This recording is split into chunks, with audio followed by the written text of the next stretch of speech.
terjadinya daripada bencana, sebetulnya mereka udah protes ke pusat. Saya tahu muallim udah protes, wali kota udah protes, saudara, sampai kejadian. Nah sekarang saya lihat begitu kejadian, muallim dengan para bupati turun ke bawah, saudara, nggak tidur, itu mata sampai bengkak begitu, nggak tidur itu, saudara, sampai lelahnya luar biasa. Pemimpin memang mesti begitu yang namanya pemimpin, saudara. Nah begitu banggalah, bersyukur Anda punya muallim di sini, Anda punya bupati-bupati yang lain. Itu saya yakin, insya Allah, saudara, bahwa apa yang terjadi di Aceh adalah ujian, sekurangnya peringatan. Nah, saya yakin ujian karena orang Aceh baik, peringatan ya mungkin masih ada segelintir yang tidak baik, tapi azab insya Allah enggak ya. Nah karena Aceh ini bukan negeri kafir, bukan negeri murtad, bukan negeri penjahat, saudara. Ini negerinya para guru, tuan-tuan guru, abati-abati, daya-daya di mana-mana, saudara. Nah makanya saya nggak terima di medsos tuh kadang-kadang ada yang nyerang Aceh. Ini Aceh banyak maksiat sih, ini Aceh begini sih, Aceh jahat sih.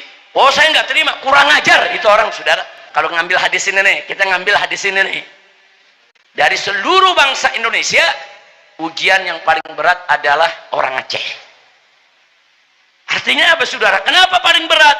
Bisa jadi karena Aceh yang terbaik, karena Aceh yang terkuat, karena Aceh yang paling menonjol Islamnya, karena Aceh yang betul-betul diperhatikan dan disayang oleh Allah.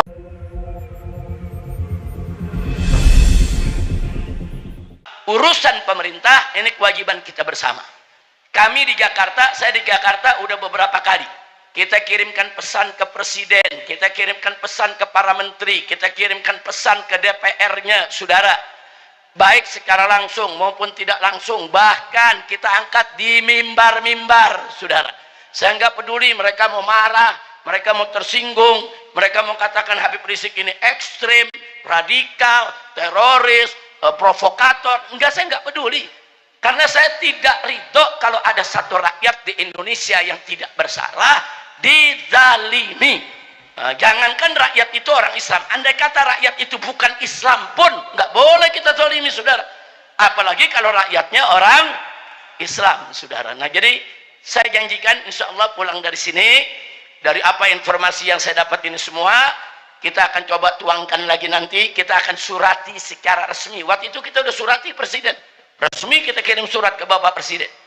Kita protes keras, kenapa Anda tidak mau menjadikan ini sebagai bencana nasional.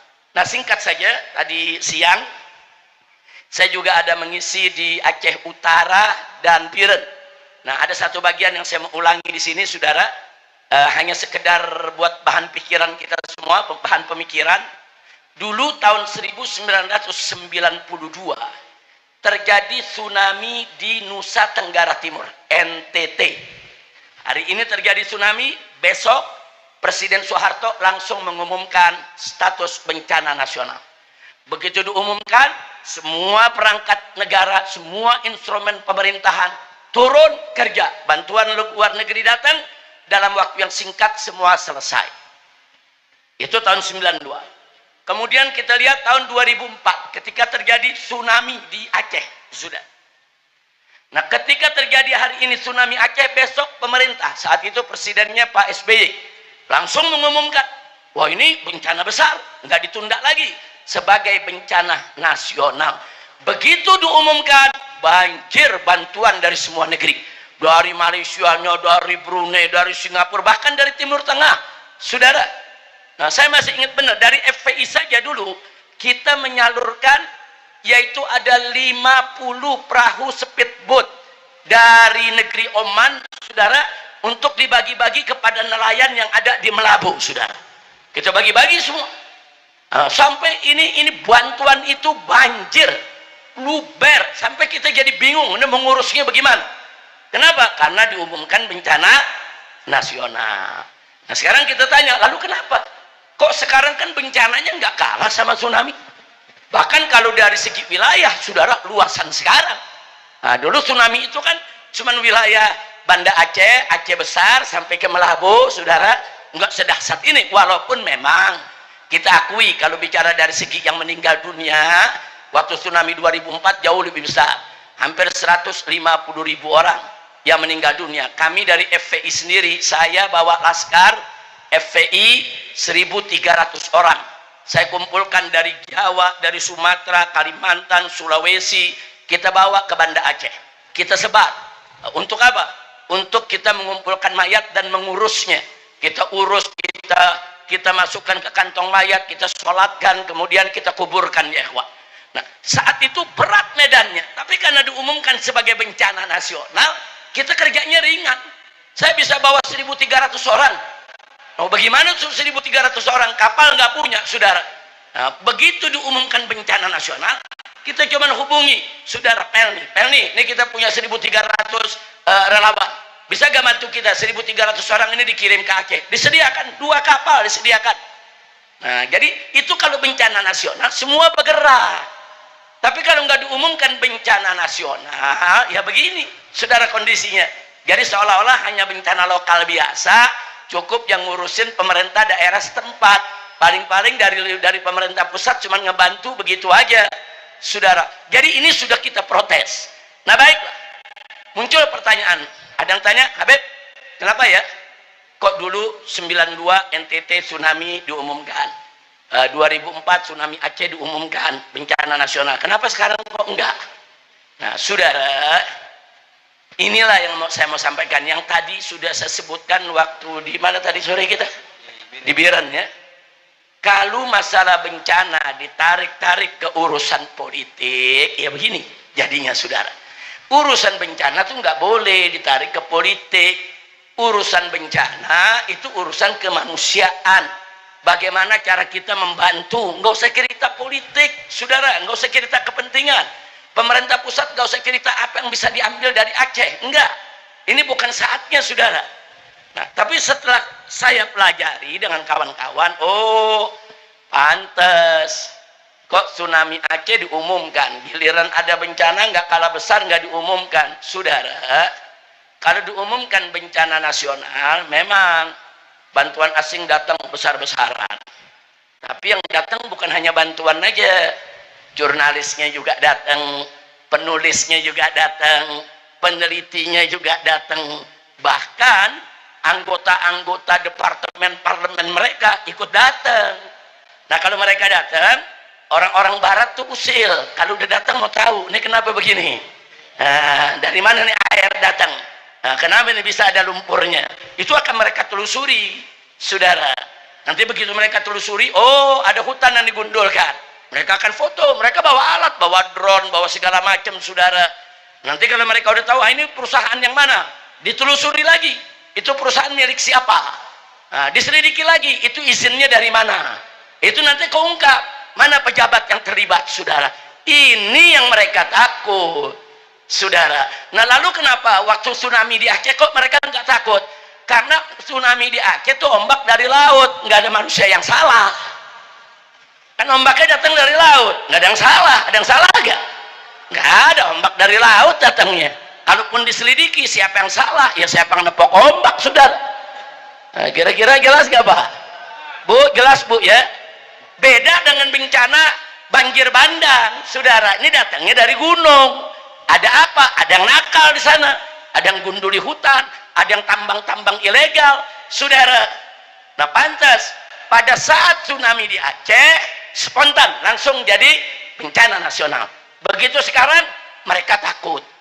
Sebetulnya, saudara, saya lihat Bapak Presiden kita baik, mau dia menyatakan ini bencana nasional. Cuman yang kurang ajarnya ini banyak pembisik-pembisik yang memang punya kepentingan.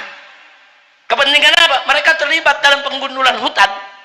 Nah, karena mereka terlibat dalam penggundulan hutan, kan beberapa menteri terlibat, saudara. Nah, sehingga mereka memberikan laporan-laporan asal Bapak senang. Jadi kalau Presiden tanya, bagaimana soal Aceh? Udah beres, Pak.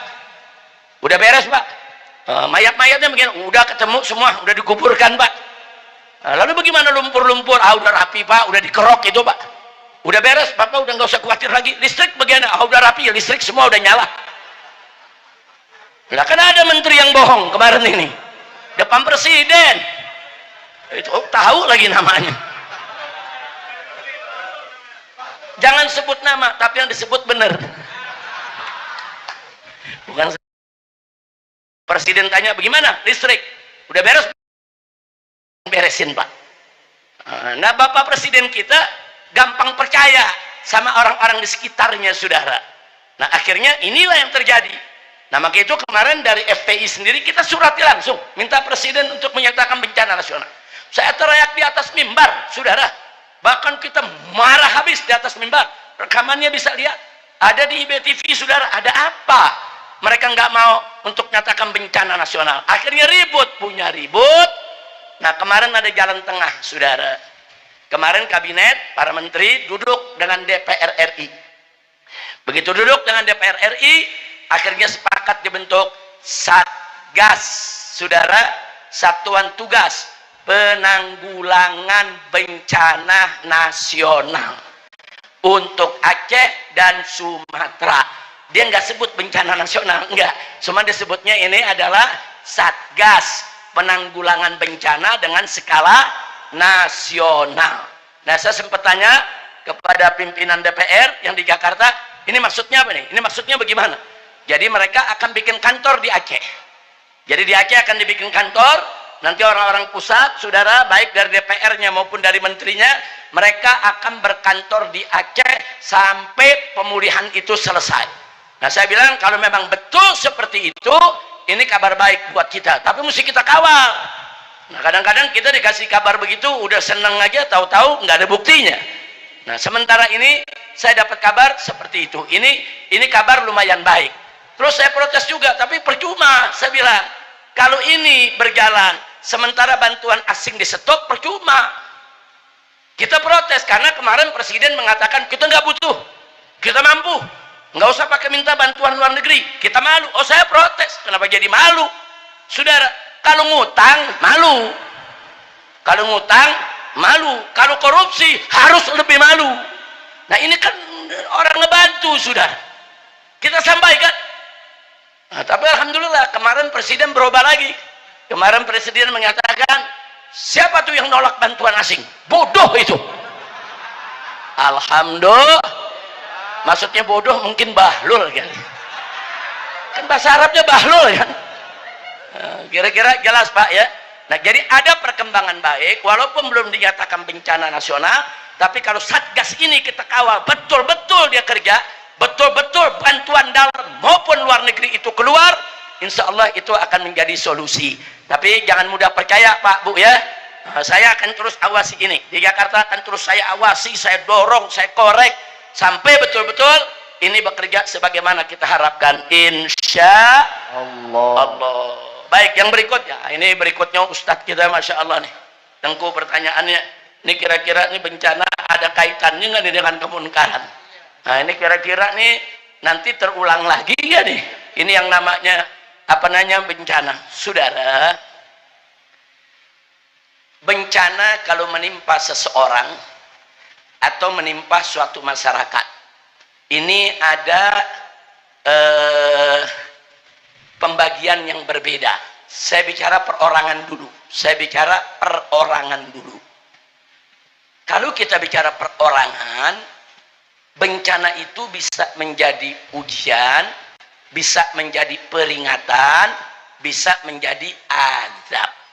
Jadi jangan langsung memvonis setiap bencana ini azab. Belum tentu, saudara. Belum tentu, saudara. Nah, bagaimana cara kita membedakan mana yang ujian, mana yang peringatan, dan mana yang azab, saudara? Cara membedakannya, ini saya masih bicara perorangan, belum bicara masyarakat. Cara membedakannya, kalau yang mendapat musibah, saudara, orang yang muttaqin, orang yang betul-betul beriman dan takut kepada Allah, seperti para rasul, para nabi, para aulia, para wali, saudara, orang-orang solihin, saudara.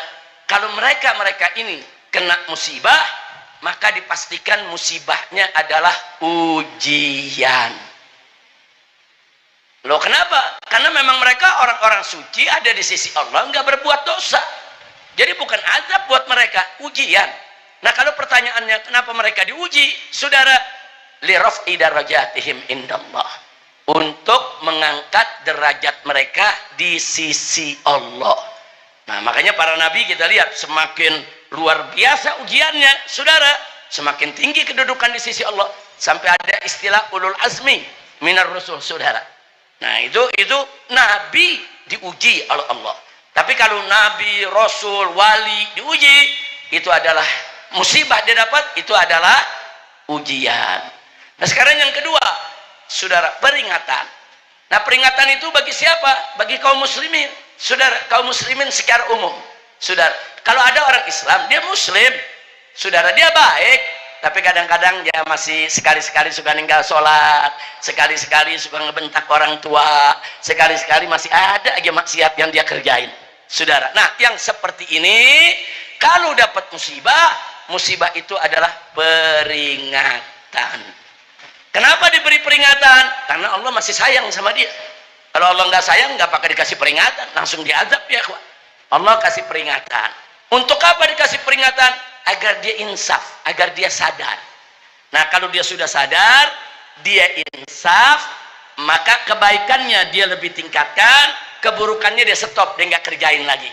Nah, kalau itu terjadi, saudara, maka musibah yang dia dapat untuk menghapus dosanya.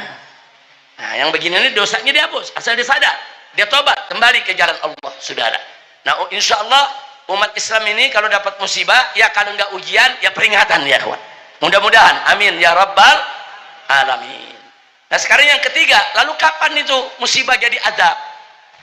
Kalau musibah tadi menimpa orang yang ingkar kepada Allah, yang ingkar kepada Nabi, saudara, atau orang yang ngaku Islam tapi nggak pernah mengamalkan Islam, sholat enggak, puasa enggak, saudara, kemudian juga zakat enggak, saudara, bahkan dia hampir tiap hari kerjaannya maksiat, dia judi, dia zina, saudara, dia mencuri, dia merampok, dia membunuh, dia berzina, udah macam-macam maksiat dia lakukan. Nah, kalau orang yang semacam ini mendapat musibah, itu adalah azab.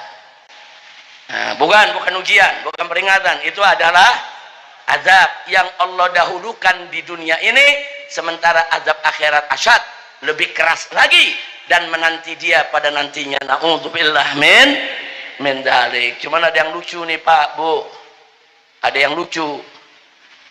Ada orang ngaku Islam, hidupnya jadi preman. Orang sini tahu preman ya? Tahu preman ya? Kayaknya udah jadi bahasa semua tuh preman. Dia jadi preman, saudara. Nggak pernah sholat, nggak pernah puasa, kerjaannya maksiat udah tiap hari. Sekali waktu dapat musibah, dia sakit berat, datang nengokin kawan-kawannya, ditanya, bro, kenapa bro? Apa dijawab? Anda lagi diuji nih sama Allah. Gimana ceritanya preman diuji, saudara? Saudara, wali saja nih, wali nih, para rasul, para nabi, para wali, orang soleh, itu kalau dapat musibah nggak berani ngaku-ngaku diuji. Saking apa? Saking takutnya kepada Allah. Begitu dapat musibah, mereka apa nih yang kami lakukan? Dosa apa nih yang kita kerjakan? Takut kalau Allah sampai marah sama dia, saudara. Orang yang soleh, yang wali, nggak berani, saudara. Kalau dapat musibah nyebut itu ujian. Giliran preman, ente kenapa sakit? Ini Allah lagi ujian. Astagfirullahaladzim. Itu bukan diuji, itu lagi diazab.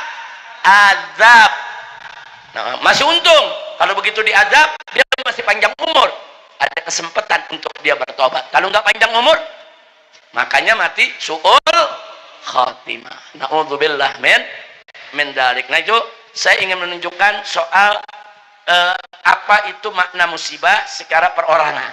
Nah, sekarang kita bicara secara masyarakat, satu kesatuan. Allah berfirman dalam Al-Qur'anul Karim, faqala ta'ala, walau anna ahlal qura amanu wattaqau lafatahna 'alaihim barakatin minas sama'i wal ard walakin kadzabu fa akhadnahum bima kanu yaksibun. Shadaqallahul azim. Indah ini ayat, saudara. Allah Subhanahu wa taala mengatakan dalam ayat tadi, walau anna ahlal qura, andai kata penduduk negeri-negeri, saudara, aman, mereka beriman, wattaqau, dan mereka bertakwa, Allah janjikan lafatahna 'alaihim, niscaya kami akan buka untuk penduduk negeri tersebut, kami limpahkan kepada mereka barakat aneka ragam keberkahan. Minas sama'i wal ard, keberkahan yang Allah turunkan dari langit atau keberkahan yang Allah keluarkan dari bumi, saudara. Ini janji Allah. Nah, mustahil Allah itu tidak menepati janji, saudara. Tapi ada kebalikannya yang mesti kita hati-hati. Walakin kadzabu, akan tetapi penduduk negeri itu banyak yang mendustakan Allah, enggak beriman kepada Allah, mendustakan hukum Allah. Apa yang terjadi? Allah sendiri yang mengatakan la akhadnahum bima kanu yaksibun. Niscaya kami akan siksa mereka lantaran apa yang sudah mereka kerjakan. Jadi kesimpulannya dari ayat tadi, satu, kalau penduduk negeri beriman, bertakwa, Allah kasih keberkahan. Berkah sawahnya, berkah lautnya, berkah hutannya, berkah kebunnya, berkah rumahnya, saudara, berkah gunungnya, berkah politiknya, berkah ekonominya, berkah keamanannya, berkah pendidikannya, berkah semuanya, saudara.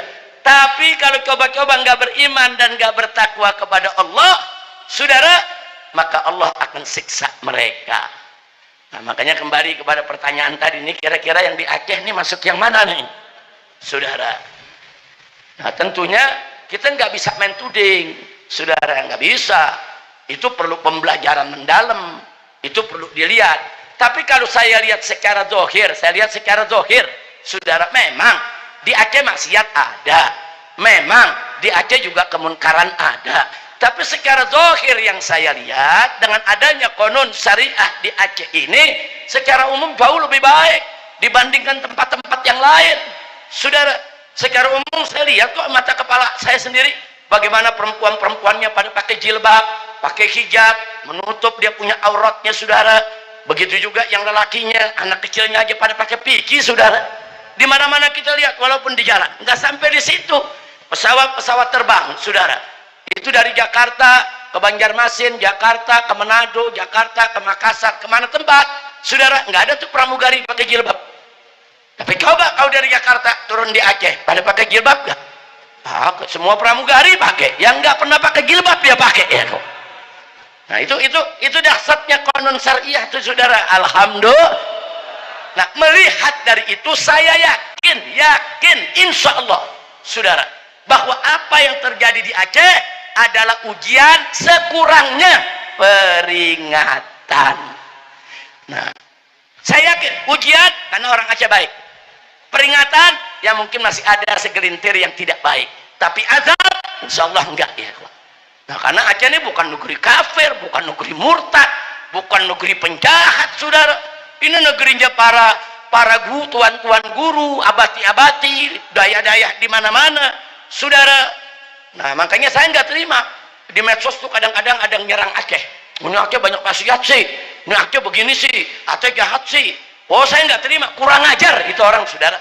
Dia nggak tahu Aceh, dia nggak pernah ke Aceh, seenaknya menghina daripada bangsa Aceh. Na'udzubillah min dzalik. Nah, jadi itu kepada Ustadz penanya tadi, jadi artinya kalau ditanya ini di Aceh bagaimana nih? Insya Allah Ustadz, ini ujian dan paling tidak peringatan, insya Allah. Nah, kalau pertanyaannya apa ini akan berulang, bisa jadi. Nah, kalau Acehnya downgrade, artinya downgrade nih, turun begitu. Sekarang imannya kuat, atau besok maksiatnya lebih banyak. Nah, hati-hati, saudara. Hari ini pakai konon syariat, toto besok konon syariat dicabut, saudara, bisa jadi musibah bisa datang lagi. Na'udzubillah min dzalik. Tapi selama dijaga, nggak usah khawatir. Insya Allah musibah seperti ini tidak terjadi lagi buat bangsa Aceh. Amin ya rabbal alamin. Sebagai tambahan, Ustaz, masih soal tadi, saudara, kalau ada pertanyaan, kenapa sih Aceh sering dapat bencana? Nah, bukan sekali dua kali, sering dapat bencana, saudara. Dulu zaman Belanda, saudara, 350 tahun Aceh nggak pernah berhenti perang. Daerah-daerah lain semua jatuh ditaklukkan sama Belanda, Aceh doang yang nggak takluk, saudara. Andaikan ketika itu Aceh takluk, seluruh Indonesia, saudara, nggak ada ini yang namanya negara Indonesia. Nah, jadi 350 tahun perang terus, saudara. Bagaimana pejuang-pejuang Aceh dulu, Teku Umarnya, Cut Nyadinnya, dan lain sebagainya, saudara. Nah, kemudian setelah itu, begitu kita merdeka, saudara, ada aja yang fitnah orang Aceh. Katanya mau memerdekakan diri lah, dulu zaman-zaman Tengku Daud Bere. Akhirnya perang lagi, saudara. Aceh dikejar lagi. Setelah itu udah tenang, udah damai. Tahu-tahu saudara, di Aceh ini karena diperlakukan tidak adil dan lain sebagainya, timbul konflik lagi. Itu peristiwa DOM, daerah operasi militer. Berapa ribu yang mati, saudara. Wah, kalau mau cerita itu udah luar biasa, udah penderitaan orang Aceh nih luar biasa. 2004 dapat tsunami, baru laut menghantam daratan Aceh. Udah tenang. Tahun 2025 dari gunung datang. Saudara, ini ada apa nih kok bertubi-tubi? Nah, saudara, kita jangan suudzon kepada Allah. Kita harus husnudzon. Karena ada hadits qudsi, Allah mengatakan, ana inda zonni abdi bi. Saya sesuai dengan dugaan hamba saya. Artinya kalau hambanya husnudzon, yakin Allah itu baik, yakin Allah itu Rahman, Rahim, niscaya Allah akan perlakukan dia sebagaimana yang dia duga. Tapi kalau nanti dia berprasangka tidak baik kepada Allah, Allah mempersempit rezekinya, Allah bikin susah hidupnya, nanti Allah bikin susah dia punya hidup. Nah, jadi Allah tergantung bagaimana kita punya prasangka, saudara. Maka itu ahsinu dzannakum billah. Perbaikilah, perindahlah dugaan prasangka kita kepada Allah Subhanahu wa ta'ala. Nah, karena itu kalau dapat bertubi-tubi begitu, jangan langsung merasa, wah, ini jangan-jangan Allah marah nih, ajab ini bertubi-tubi. Jangan, saudara, jangan. Justru kita mesti optimis. Oh, ini jangan-jangan bangsa Aceh, saudara, lagi diperhatikan oleh Allah. Loh, kenapa saya bisa bicara begini? Ada hadisnya, saudara. Di mana Nabi mengatakan dalam hadis sahih, kata beliau, asadun nasi balaan al-anbiya, summan salihun, summal amsal fal amsal. Kata Nabi apa? Kata Nabi, manusia yang paling banyak dan paling keras, paling dahsyat ujiannya, paling berat, saudara, adalah al-anbiya, para nabi. Para nabi disayang Allah, bertubi-tubi mereka punya dapat ujian, justru karena disayang, bukan karena Allah benci mereka. Allah sayang, saudara. Itu pertama. Yang kedua, kata Nabi, as-solihun, orang-orang soleh, saudara, itu ujiannya lebih berat daripada yang gak soleh. Allah sayang sama mereka. Terus kata Nabi, setelah itu al-amsal fal amsal, orang yang sepertinya, orang yang sepertinya. Artinya makin tinggi kedudukannya di sisi Allah, makin hebat iman takwanya, ujiannya makin berat. Nah, kalau ngambil hadis ini nih, kita ngambil hadis ini nih, dari seluruh bangsa Indonesia, ujian yang paling berat adalah orang Aceh. Artinya apa, saudara? Kenapa paling berat? Bisa jadi karena Aceh yang terbaik, karena Aceh yang terkuat, karena Aceh yang paling menonjol Islamnya, karena Aceh yang betul-betul diperhatikan dan disayang oleh Allah. Amin ya rabbal alamin. Itu namanya kita husnudzon. Karena para nabi diuji, ya karena memang disayang Allah, saudara. Dan ujiannya paling berat, ya karena memang Allah sayang sama mereka kok. Nah, kalau bangsa Aceh ujiannya lebih berat daripada yang lainnya di Indonesia ini, saya yakin karena memang di sini ada keistimewaan berkaitan dengan perjuangan Islam di Indonesia, sehingga ujiannya lebih berat. Tapi nggak usah khawatir, kalau Anda sabar, Anda lulus dari ujian ini, Anda akan menjadi bangsa yang terbaik. Amin ya rabbal alamin. Nah, itu yang saya mau sampaikan, saudara. Tadi ada tambahan sebagian, sebetulnya udah terjawab juga, tapi soal konsep tadi itu tadi sudah katakan, kita kerjasama lah dengan semua komponen. Dan generasi Gen Z jangan dilupain. Ini Gen Z ini walaupun generasi paling muda, tapi mereka nih inovatif, jadi kreatif, inovatif. Itu kalau kita karyakan, kita berikan kepercayaan, mereka akan kerja nggak kalah dengan gen milenial, insya Allah. Baik, saya pikir itu udah, ibu tadi juga sebagian sudah kejawab, ibu ya. Jadi saya jawab semua tadi, empat-empatnya.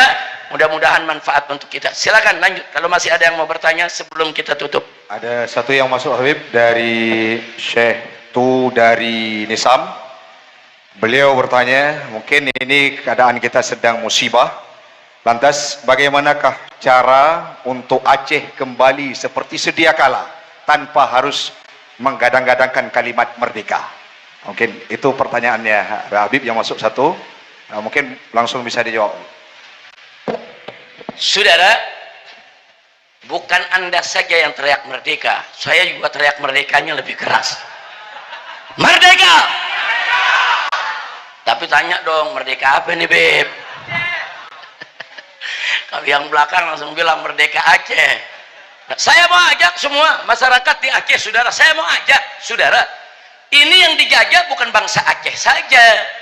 Semenjak penjajah Belanda itu pergi dari kita punya negeri, masuk ke orde lama, orde baru, orde reformasi, orde liberal, orde pembohong kemarin ini, saudara. 10 tahun kita dibohongin melulu, saudara. Nah sekarang kita ini artinya apa? Dijajah oleh kezaliman, dijajah oleh korupsi, dijajah oleh pejabat-pejabat yang bejat, dijajah oleh oligarki busuk. Nah maka itu saya pengen Aceh jangan merdeka sendirian dong, kita merdeka rame-rame.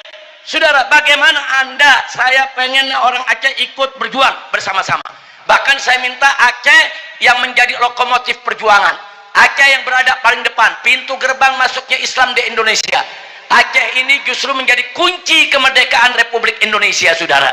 Saya minta Aceh menjadi lokomotif pimpinan perjuangan kemerdekaan negeri Indonesia dari segala kemunkaran dan kemaksiatan. Merdekakan Indonesia dari koruptor, merdekakan Indonesia dari pejabat-pejabat jahat, merdekakan Indonesia dari oligarki busuk, merdekakan Indonesia dari riba, merdekakan Indonesia dari segala kemaksiatan, kemunkaran, narkoba, judi, dan lain sebagainya, saudara. Ya, Indonesia harus merdeka dari orang-orang yang ingin menghancurkan negeri ini. Setuju tidak? Setuju.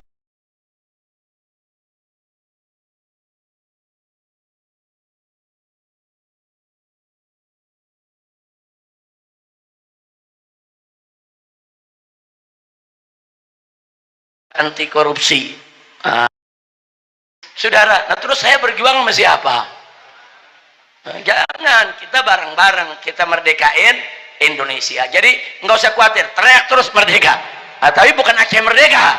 Nah, Indonesia merdeka dari segala kezaliman. Takbir. Setuju tidak? Siap merdekakan Indonesia dari korupsi.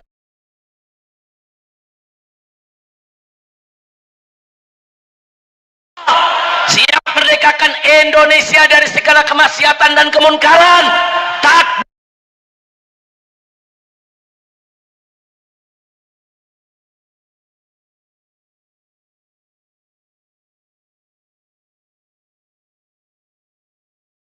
Silakan kepada penanya berikutnya, sembari kita menunggu Habib istirahat sejenak, dipersilakan.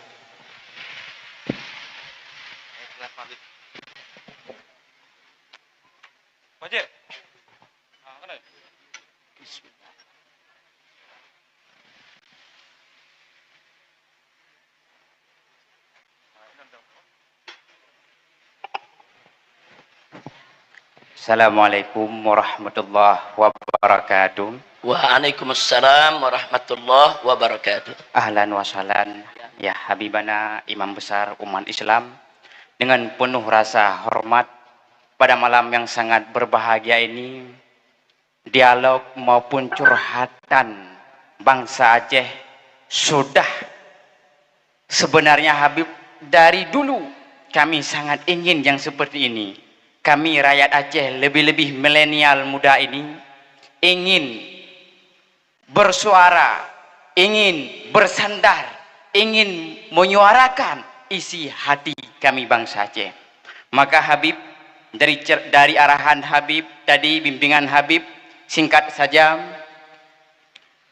yaitu hari ini Habib kita lihat rakyat Aceh kurang dipeduli oleh RI. Kenapa?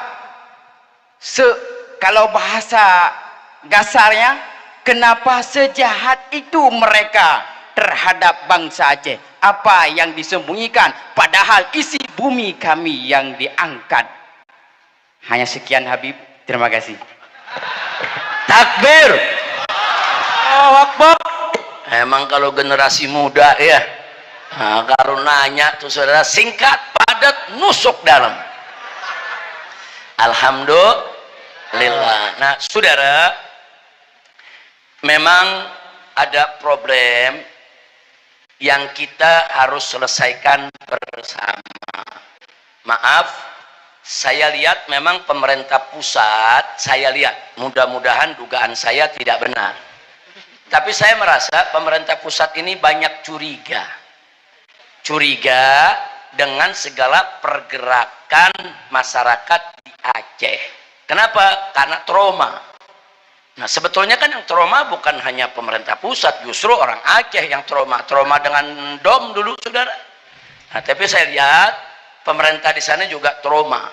Bawaannya pokoknya kalau Aceh bergerak sedikit, wah mau merdeka nih. Nah Aceh teriak sedikit, wah mau merdeka nih. Itu namanya trauma saudara. Enggak boleh Aceh berkerumun, kumpul saudara, wah ini ada apa lagi nih. Nah makanya kemarin begitu dikibarkan bendera bulan bintang, kalang kabut di Jakarta saudara. Nah itu apa? Itu karena trauma, ada kecurigaan seolah-olah nih kenapa nih diinikan lagi, wah ini mau merdeka lagi nih, ini mau perang lagi nih. Nah sebetulnya nggak boleh begitu, jangan terlalu curiga. Kecurigaan trauma semacam itu mesti kita buang. Nah kita kan sudah ada perjanjian Helsinki yang orang Aceh sudah 20 tahun nunggu, belum semua butirnya dipenuhi saudara, bahkan hanya baru beberapa butirnya. Kalau anak muda kita tadi tanya soal kekayaan Aceh, padahal kalau perdamaian Helsinki itu betul-betul dilaksanakan, itu salah satu isinya di dalam saudara, 80% hasil tambang Aceh, 70 75 70% hasil bumi Aceh untuk Aceh, yang 30% itu untuk pusat, dikelola, dibagi ke berbagai daerah. Ini sebetulnya perjanjian udah bagus, cuman belum dilaksanakan sampai saat ini. Yang dilaksanakan masih terbalik. Bahkan yang dilaksanakan 80% buat di Jakarta, 20% buat Aceh. Nah sehingga pembangunan di Aceh tertunda-tunda, terlunta-lunta. Nah maka itu saya kemarin di Jakarta terus menyuarakan, makanya saya marah betul. Sebulan yang lalu saudara, begitu ada bencana di Aceh saudara, ada warga Aceh yang bawa bendera bulan bintang, ada yang bicara soal perjanjian Helsinki, ada anggota DPR RI saudara yang kurang ajar, apa dia bilang, sudahlah orang Aceh nggak usah cerita-cerita Helsinki lagi, nggak usah cerita-cerita perdamaian Helsinki, itu udah selesai itu. Ngawur itu anggota DPR saudara, selesai dari mana? Jangan sembarangan dia kecilkan, ini perdamaian saudara. Negara wajib untuk mematuhi poin-poin yang ada di perdamaian, dan GAM juga wajib untuk memenuhi poin-poin yang ada dalam perdamaian. Ini perdamaian bukan main-main saudara. Artinya apa? Artinya GAM dengan pemerintah Indonesia duduk sederajat ketika itu saudara. Nah akhirnya sepakat damai, tidak ada lagi letusan senjata, sepakat hidup bersatu lagi saudara. Tapi ada poin-poin yang disepakati. Nah saya minta baik GAM maupun Republik Indonesia, jangan ada yang mengingkari perjanjian. Betul? Saya mau tanya sekarang, wajib tidak memenuhi perjanjian? Wajib tidak? Ini yang jadi masalah, ini jadi masalah saudara. Nah soal bendera juga belum selesai. Ya, di dalam perjanjian Helsinki saudara, ada ketentuan bahwa tiap daerah Aceh berhak untuk punya bendera daerah. Hanya saja saudara, pemerintah Jakarta mau silakan bikin benderanya, tapi jangan bendera GAM. Itu yang jadi masalah. Jadi ini ada ego saudara yang belum bisa dijinakkan saudara. Takut kalau melihat bendera bulan bintang, wah ini mau angkat senjata lagi nih, wah ini mau perang lagi nih, wah ini ntar tentara ada yang mati lagi nih. Nah, nggak bisa. Kalau selalu ketakutan begitu, bagaimana kita bisa damai sejati? Betul? Nah jadi sekali lagi saudara, hal-hal ini sebetulnya bisa diselesaikan. Makanya saya sudah sampaikan ke anggota Dewan di Jakarta, tolong selesaikan dong, penuhi dong butir-butir perjanjian Helsinki. Nggak bisa sekaligus satu-satu dipenuhi sampai semua dipenuhi. Ini sudah 20 tahun saudara, dari 2004 dulu sampai sekarang udah 2026 ini masuk. Udah 20 tahun lebih. Nah, karena itu saya tetap, saudara, ikut butir perjanjian tersebut. Saya cinta Indonesia, saya cinta Aceh, saya cinta semua. Saya tidak mau ada lagi di antara kedua belah pihak angkat senjata menumpahkan darah. Na'udzubillah min dzalik. Nah, kita doakan mudah-mudahan yang di Jakarta sana, saudara, bisa kita dorong. Saya masih dorong terus supaya janganlah, udahlah Aceh ini jangan diganggu, jangan bikin gaduh. Aceh lagi tenang-tenang, 4 pulau lah mau diambil. Nah, kemarin kan ribut tuh, ada 4 pulau tuh mau diambil, betul? Aceh lagi tenang-tenang, 4 pulau mau diambil. Aceh lagi tenang-tenang, saudara, sebelum terjadi bencana. Muallim, saudara, marah besar. Muallim, gubernur Aceh, saudara. Apa beliau bilang? Hei, itu perusahaan-perusahaan penambang ilegal, penambang liar, bawa eskavator, dia gunduli hutan Aceh. Itu nanti berbahaya buat Aceh. Saya kasih waktu 2 kali 24 jam, harus keluar. Kalau tidak keluar, saya yang keluarkan. Luar biasa. Itu memang gubernur mesti begitu. Gubernur mesti berani, tegas, lindungi alamnya, betul?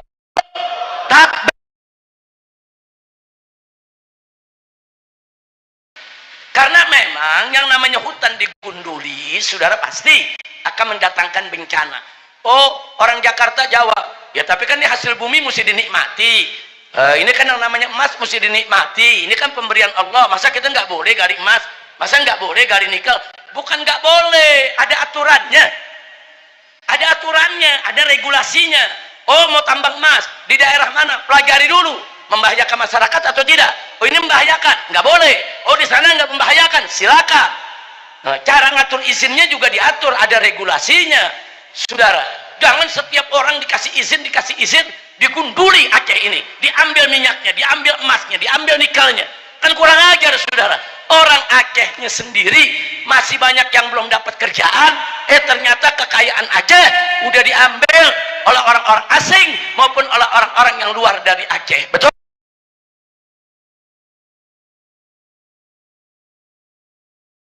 Muallim, begitu juga kepada para bupati yang ada di Aceh, begitu juga wali kota semua, saudara, bagaimana sebelum terjadinya daripada bencana, sebetulnya mereka udah protes ke pusat. Saya tahu Muallim udah protes, wali kota udah protes, saudara, sampai kejadian. Nah, sekarang saya lihat begitu kejadian, Muallim dengan para bupati turun ke bawah, saudara, nggak tidur, itu mata sampai bengkak begitu, nggak tidur itu, saudara, sampai lelahnya luar biasa. Pemimpin memang mesti begitu yang namanya pemimpin, saudara. Nah, jadi jangan pemimpin cuma terima gaji buta, uang banyak, dapat mobil dinas yang enak, tapi rakyat susah dan nggak turun. Itu bukan pemimpin. Nah, begitu banggalah, bersyukur Anda punya Muallim di sini, Anda punya bupati-bupati yang lain. Saya minta jaga kekompakan, jaga persatuan, jaga Aceh, dan mari kita berusaha secara baik-baik bagaimana perjanjian Helsinki bisa dipenuhi tanpa pertumpahan darah. Setuju? Tak.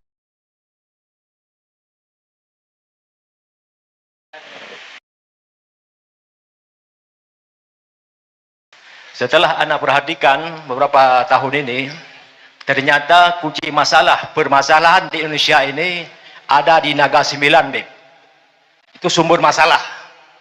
Maka kami dari Aceh, mungkin di seluruh Indonesia, umat Islam yang cinta dengan tanah air, yang cinta dengan agama, kapan saatnya kita usir itu Cina-Cina PKI, naga-naga 9 yang telah menguasai negeri ini, Beb. Kapan ulama atau habaib mengemandukan jihad? Itu yang kami inginkan. Karena itulah kata akhir, Beb. Terima kasih, Beb. Takbir. Ini pertanyaan ini, saudara, ngeri-ngeri sedap. Ini ngeri-ngeri sedap ini. Salah jawab langsung pulang Jakarta ditangkep ini. Tapi saya sepakat ya, kawan. Memang 9 naga ini berbahaya. 9 naga ini sudah kelewat batas, saudara, dan saya sudah beberapa kali di atas mimbar mengajak umat, ayo jadikan naga sebagai cacing. Nah, setuju tidak? Setuju tidak? Nah, bagaimana caranya? Nomor 1, kita perkuat persatuan dulu, saudara. Jadi nggak bisa kita main kejar, main bunuh, main bakar, nggak begitu. Kalau itu yang kita lakukan, akhirnya kita ribut sesama kita, mereka yang tepuk tangan senang, saudara. Nah, jadi saya sepakat dengan penanya tadi, 9 naga ini berbahaya. Anda boleh lihat rekaman saya di IBTV, saudara, di mana tempat, kalau udah bicara 9 naga, kita lawan. Bahkan baru 3-4 bulan yang lalu, kita bikin tablik akbar di Banten untuk melawan PIK 2, saudara. Kita kumpulkan puluhan ribu umat Islam, kita komandokan. Ayo kita lawan. Kalau mereka coba-coba ambil sejengkal tanah rakyat seenaknya tanpa bayar, lawan. Dan orang-orang Banten sepakat, saudara. Makanya sampai saat ini mereka nggak berani ngambil begitu aja. Tapi mereka gerilya. Pakai pejabat, pakai jenderal, pakai menteri, pakai ini. Suruh bujuk itu rakyat, saudara, dan seterusnya. Nah, inilah yang menjadi PR kita semua. Jadi sekali lagi, saya sepakat, 9 naga memang harus dijadikan 9 cacing. Tapi bagaimana caranya? Ini perlu bukan hanya dipikirkan, tapi kita duduk, kita rapatkan, kita bahas, kita seminarkan, saudara. Karena ini berkaitan dengan regulasi, ini berkaitan dengan peraturan, di mana peraturan kita banyak dibeli oleh mereka. Mereka beli anggota DPR bikin peraturan yang enak bagi mereka, nggak enak bagi rakyat, saudara. Nah, ini jadi persoalan.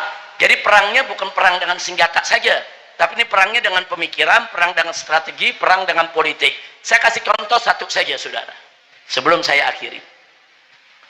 Di tahun 2016, saudara, ini kelompok 9 naga dan kroni-kroninya, wa akhwatuha. Wa akhwatuha, saudara. Mereka sudah rencanakan bagaimana ada tokoh mereka ketika itu, saudara, agar menjadi gubernur Jakarta. Setelah jadi gubernur, mereka punya langkah, jadikan dulu sebagai wakil gubernur, langkah berikutnya jadi gubernur, langkah berikutnya jadi wakil presiden, langkah berikutnya menjadi presiden. Nah, kebetulan kami di FPI punya jaringan, kami juga punya intelijen FPI. Terus kita kumpulkan beritanya, kita kumpulkan bukti dan saksinya, saudara. Ternyata ini bukan sekedar isu atau rumor, tapi memang mereka punya rencana seperti itu. Nah, akhirnya apa? Mereka berhasil menjadikan orang ini sebagai wakil gubernur di Jakarta, saudara. Setelah itu, gubernurnya mereka dorong untuk jadi presiden, saudara. Kosong, orang ini menjadi gubernur, saudara. Nah, saya lihat orang ini lagi digadang. Mestinya orang ini di 2019, saudara, menjadi calon wakil presiden. Dan di 2024 dia jadi capres. Nah, begitu kami lihat seperti itu, maka saya mengajak ormas-ormas Islam untuk melakukan gerakan besar-besaran. Nah, mulai dari gerakan 411 sampai terjadi 212, kemudian masuklah pilkada di Jakarta. Saudara, dia mau jadi gubernur Jakarta. Presiden dukung dia, saudara. Panglima TNI dukung dia, Kapolri dukung dia, seluruh kementerian dukung dia, saudara. Nggak sampai di situ, seluruh televisi mainstream dukung dia, konglomerat termasuk 9 naga, semua dukung dia. Di atas kertas nggak mungkin orang ini kalah, saudara. Kita lakukan perlawanan, saudara. Bahkan yang saya ajak bukan orang Jakarta aja, orang Aceh pada turun ke Jakarta, saudara. Semua kita ajak ke Jakarta, ayo kita lawan ini orang, saudara. Bahkan sampai beberapa pimpinan partai, saudara, mengatakan ini nggak mungkin kita bisa menang, mustahil. Udah didukung presiden, didukung semua-muanya, saudara, mana mungkin kita bisa menang. Nah, tapi karena umat bersatu, saudara, dan Nabi mengatakan dalam satu hadisnya, alaikum bil jamaah. Nah, jangan lupa tuh, alaikum bil jamaah, fa inna yadallah ma'al jamaah. Wajib atas kamu bersatu, kerjasama, berjamaah. Kenapa? Karena pertolongan Allah ada pada kebersamaan. Saya rasakan betul itu, saudara. Saat itu, saudara, ini kita sudah di pinggir jurang. Kita bagaikan telur di ujung tanduk, saudara. Saya sendiri nggak yakin apa iya bisa menang lawan orang ini. Tapi begitu kita gelar 411, begitu gelar 212, saudara, ternyata dukungan umat bagaikan bola salju, makin hari makin banyak yang dukung. Masuk pilkada Jakarta, kita menang. Sampai presiden kumpulkan kabinetnya bingung, kok kita bisa kalah?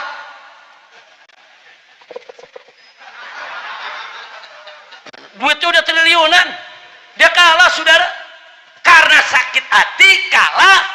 Akhirnya saya dikejar-kejar saudara, dikenakan 17 pasal saudara, mau ditangkap. Nah saya lihat, oh ini politik, ini bukan hukum. Saya sudah berkali-kali ditahan, saya sudah berkali-kali ngadepin hukuman saudara. Saya tahu kalau itu persoalan hukum, saya tidak lari, saya hadapi walaupun harus dipenjara. Tapi ini urusan politik. Kalau urusan politik jangan dilawan pakai hukum, politik lawan pakai politik. Dia mau nangkap kita, kita hijrah ke Mekah, takbir. Nah itu kan politik saudara. Sampai di Mekah kita lawan terus saudara, kita lawan terus, enggak, kita enggak berhenti saudara. Dendamnya luar biasa. Makanya begitu saya pulang dari Mekah saudara, terjadi kerumunan di kota Jakarta, Kapolda Metro diberhentikan. Terjadi kerumunan di Jawa Barat menyambut kedatangan saya, Kapolda Jawa Barat diberhentikan. Kenapa? Karena dia memang dendam saudara. Nah akhirnya terjadilah saudara apa yang terjadi, kita kenal dengan KM50 yang mereka incar saya kok, mereka mau bunuh saya kok saudara. Enggak, bukan siapa-siapa mereka mau bunuh saudara, tapi enggak berhasil. Mereka tumpahkan kemarahan tersebut akhirnya kepada 6 santri, 6 pemuda, 6 laskar yang mereka culik, mereka bunuh saudara, mereka siksa sebelum dibunuh, dan setelah mati mereka fitnah. Nah ini karena apa? Karena dendam politik. Nah kenapa saya cerita ini saudara? Ini saya lagi ngelawan 9 naga karang kabut saudara, nggak bisa kalau saya sendirian, nggak bisa saudara.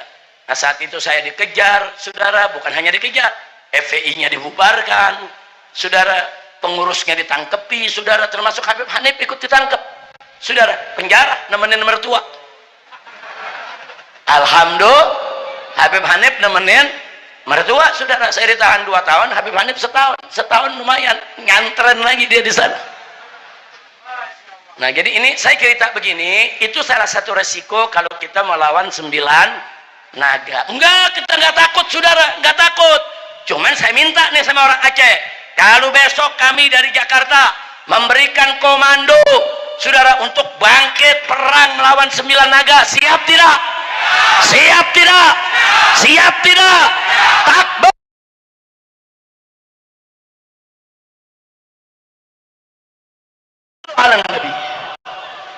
Enggak, saya nggak bakal berhenti saudara. Ini nyusahin rakyat, akan kita lawan terus saudara. Apapun yang terjadi, kita nggak boleh meninggalkan umat. Mudah-mudahan Allah berikan kekuatan kepada kita. Nah selanjutnya Habib Hanif, nah kita minta kita rame-rame dulu nih berikrar untuk lawan korupsi. Nah silakan Habib Hanif, diarahkan apa dia punya ininya, kemudian diajak bersama-sama sambil dijelaskan. Silakan Habib Hanif. Sama-sama kita baca sholawat.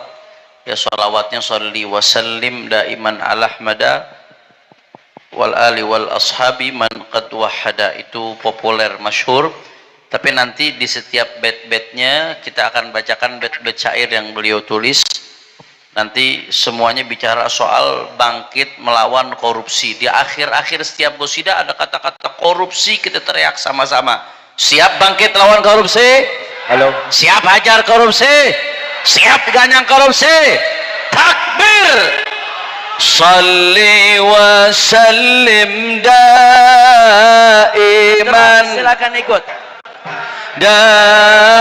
Salli wa sallim daiman ala hamada wal ali wal ashabi man qad wahada wal ali wal ashabi man qad wahada. Semuanya salli wa sallim daiman ala hamada.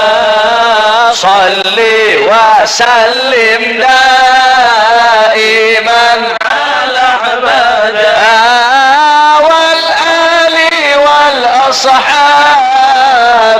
man qad wahada wal ali wal ashabi man qad wahada. Islam agama yang bersih lagi suci, umatnya dilarang berbuat mencuri, apalagi korupsi, lebih jahat lagi. Ayo kita bangkit membasmi korupsi. Salli wa salim ala hamada, salli wa sallim daiman ala hamada wal ali wal ashabi man qad wahada wal ali wal ashabi man qad wahada. Negeri RI bangkrut bukan sebab subsidi, bukan juga karena luasnya negeri, tapi negeri bangkrut lantaran korupsi. Ayo kita bangkit membasmi korupsi. Salli wa sallim daiman ala hamada, salli wa sallim daiman ala hamada wal ali wal ashabi man qad wahada wal ali wal ashabi man qad wahada. Saudara, saya mau tanya, Indonesia kaya nggak? Kaya nggak? Saking kayanya bukan hanya minyak bumi, sampai minyak langit banyak Indonesia, saudara. Apa minyak langit? Sawit, saudara, betul? Betul. Emasnya, kekayaan lautnya, kekayaan alamnya, saudara, tambangnya luar biasa. Kalau dikelola dengan baik dan amanat, nggak bakal ada orang yang miskin, saudara, betul? Tapi kenapa banyak yang miskin sekarang? Gara-gara apa? Kenapa rakyat banyak yang susah? Kenapa sekolah jadi mahal? Kenapa rumah sakit jadi mahal? Kenapa rakyat banyak yang susah? Rakyat banyak melarat akibat korupsi. Sebentar dulu hadroh, sebentar dulu. Sabar. Masya Allah, anak hadrohnya semangat nih, kita doain istrinya 4 semua insya Allah. Rakyat banyak melarat akibat kurang semangat. Coba suaranya sebagaimana semangatnya rakyat Aceh lawan Belanda, saudara. Kita lawan korupsi sebagaimana lawan Belanda. Setuju? Setuju? Rakyat banyak melarat akibat korupsi. Sekolah jadi mahal akibat korupsi. Rumah sakit antri akibat korupsi. Angkat tangannya semua. Ayo kita bangkit membasmi korupsi. Salli wa sallim daiman ala hamada, salli wa sallim daiman ala hamada wal ali wal ashabi man qad wahada wal ali wal ashabi man qad wahada. Hutan jadi gundul akibat orang kompak. Hutan jadi gundul akibat korupsi. Akhirnya jadi banjir akibat korupsi. Banyak orang rakus lakukan korupsi. Ayo kita bangkit membasmi korupsi. Salih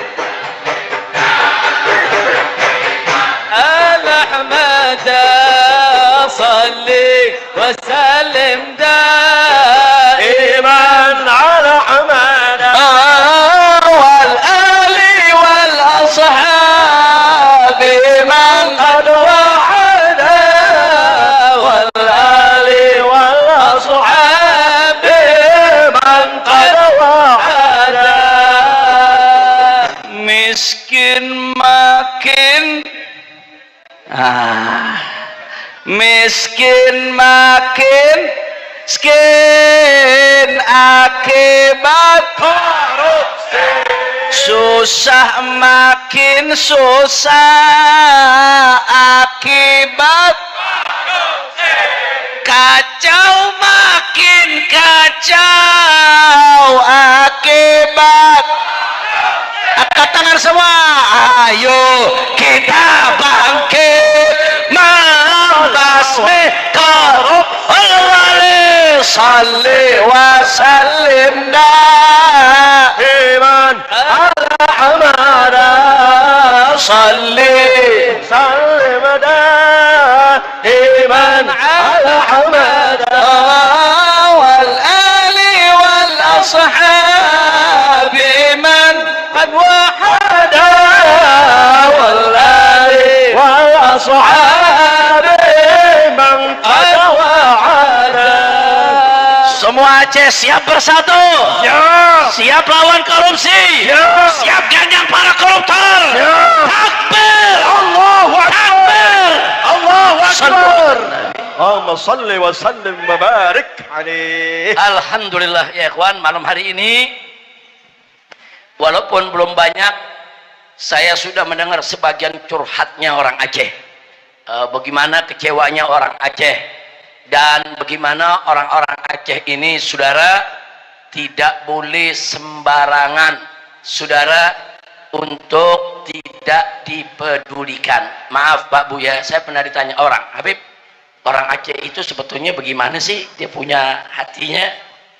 Saya jawab, Pak, orang Aceh itu hatinya, saudara, pintunya kecil tapi dalamnya luas. Pintunya kecil tapi dalamnya luas. Masuknya nggak gampang, karena pintu kecil, pelan-pelan mesti masuknya. Karena dekat orang Aceh nggak bisa main serodol-serodol lagi, saudara. Harus hati-hati, harus santun, harus lembut, betul. Tapi kalau sudah masuk ke dalam, lihat hati orang Aceh yang luasnya luar biasa. Makanya semarah-marahnya orang Aceh, saudara, ternyata diajak damai bisa kok. Semarah-marahnya orang Aceh, diajak duduk berunding bisa kok. Nah, itulah sifat orang Aceh. Aceh, saudara, jangan sekali-kali dipermainkan, betul? Nah, begitu saya tanya sekali lagi, ini semua siap bersatu, siap berjuang, siap, betul, siap lawan mafia, siap lawan koruptor, siap merdekakan Indonesia dari kezaliman. Takbir, merdeka, merdeka, merdeka. Indonesia merdeka dari korupsi. Takbir. Indonesia harus merdeka dari oligarki. Takbir. Indonesia harus merdeka dari segala kejahatan. Takbir. Angkat tangan semua, angkat tangan semua. Merdeka, merdeka. Takbir, takbir. Hidup Islam, hidup Aceh, hidup Indonesia. Takbir. Sallu ala Nabi. Nah, saya pikir untuk hari ini cukup pertanyaannya ya. Insya Allah kapan-kapan saya datang lagi kemari, kita gelar tablik akbar. Setuju? Kita gelar tablik akbar, kita gelar istighosah kubro, insya Allah. Nah, untuk malam ini kenapa kita cukupkan sampai di sini? Karena besok pagi saya dengan rombongan mau ke Bener Meriah. Dari sana ada beberapa tempat yang harus kita datangi. Di sore hari kami akan balik lagi ke Loksmawe.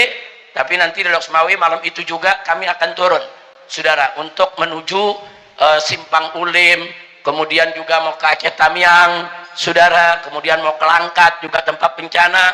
Nanti terakhirnya besok malam insya Allah sudah ada di Medan, saudara. Nanti begitu sampai di Medan kita akan langsung ke Padang. Nah, jadi harap dimaklumi karena besok perjalanan kami masih jauh, saudara. Tapi memang banyak jembatan yang putus. Di sini kan juga ada yang putus. Kalau udah ngantri sampai 4 jam, saudara. Nah, makanya saya kemarin waktu kemari dari Medan mau terbang ke Loksmawe, saya berjumpa dengan wali kota Banda Aceh. Ibu wali kota Banda Aceh. Saya tanya, ibu dari mana mau kemana? Jawabnya, dari Aceh mau ke Aceh. Dari Aceh mau ke Aceh, kok lewat Medan? Ya, beliau bilang, iya bagaimana Beb, dari Banda Aceh mau ke Aceh Tamiang nggak ada, jalan putus, pesawat juga nggak ada, saudara. Akhirnya beliau naik pesawat ke Kuala Lumpur dulu, dari Kuala Lumpur ke Medan, dari Medan mau ke Aceh Tamiang. Nah, ini akibat apa? Akibat memang bencana yang meluas. Ini nggak main-main, saudara. Nah, karena itu sekali lagi dan sekali lagi saya mohon maaf karena perjalanan banyak terputus, banyak gangguan. Kami harus malam ini persiapan, besok kami berangkat, tolong didoakan. Tapi ibu bapak di sini nggak usah khawatir. Kalau ada masalah-masalah yang penting, yang urgen, sampaikan ke Imam FPI Aceh, sampaikan ke Tengku Muslim akan sampaikan kepada kami. Apakah itu lewat telepon, lewat video call, lewat surat, dan itu akan jadi perhatian kami. Yang bisa kami lakukan akan kami lakukan untuk Indonesia dan untuk bangsa Aceh. Takbir, sallu ala nabi. Nah, itu saja yang bisa saya sampaikan, mudah-mudahan bermanfaat untuk kita semua. Akhirnya saya mohon maaf atas segala kekurangan, kesalahan dan kehilafannya, dan saya ucapkan terima kasih atas segala perhatian dan kepeduliannya. Akhirnya yuk kita baca suratul Fatihah. Kita niatkan bi barakatil Fatihah. Ala Allah subhanahu wa ta'ala an yubarik di Aceh, yubarik li ulamaiha wa umaraiha wa ra'iyatiha, wa an yaj'al Aceh wilayatan salihah thayyibah mubarakah ma'murah salimah nafi'ah lil ummatil islamiyah wa ila hadratin nabi sayyidina Muhammadin sallallahu alaihi wasallam bisiril Fatihah. A'udzu billahi minasy syaithanir rajim. Bismillahirrahmanirrahim. Alhamdulillahi rabbil alamin. Ar-Rahmanir Rahim. Maliki yaumiddin. Iyyaka na'budu wa iyyaka nasta'in. Ihdinas siratal mustaqim. Siratal ladzina an'amta 'alaihim ghairil maghdubi 'alaihim waladdallin.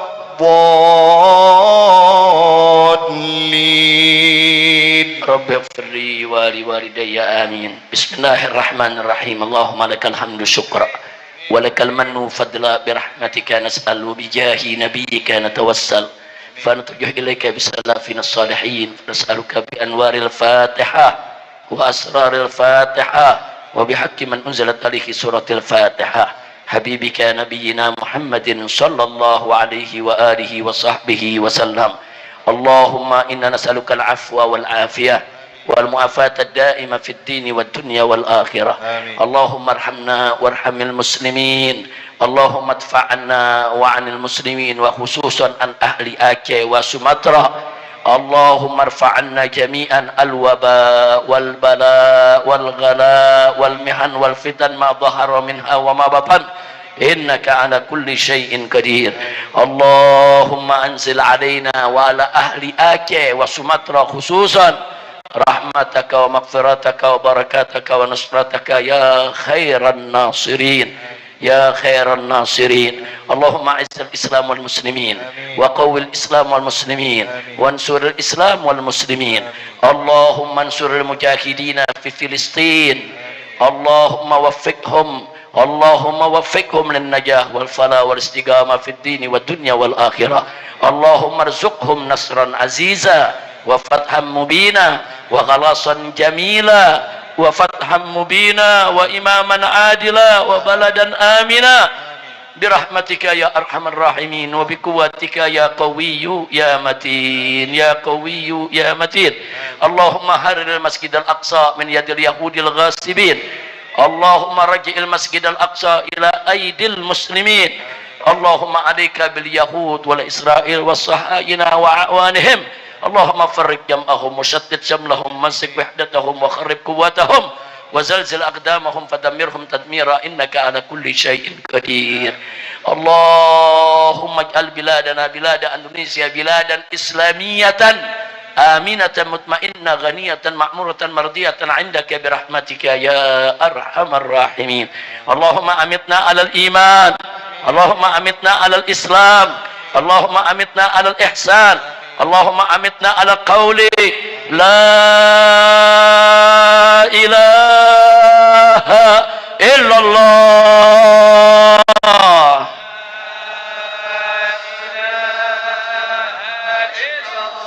La ilaha illallah.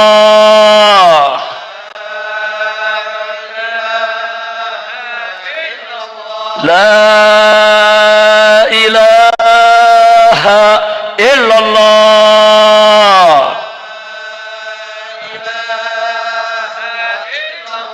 Muhammadur Rasulullah sallallahu alaihi wasallam. Kalimatu haqqin 'alaiha nahya wa 'alaiha namut wa biha nub'atsu wa nadkhulul jannah insyaallah ta'ala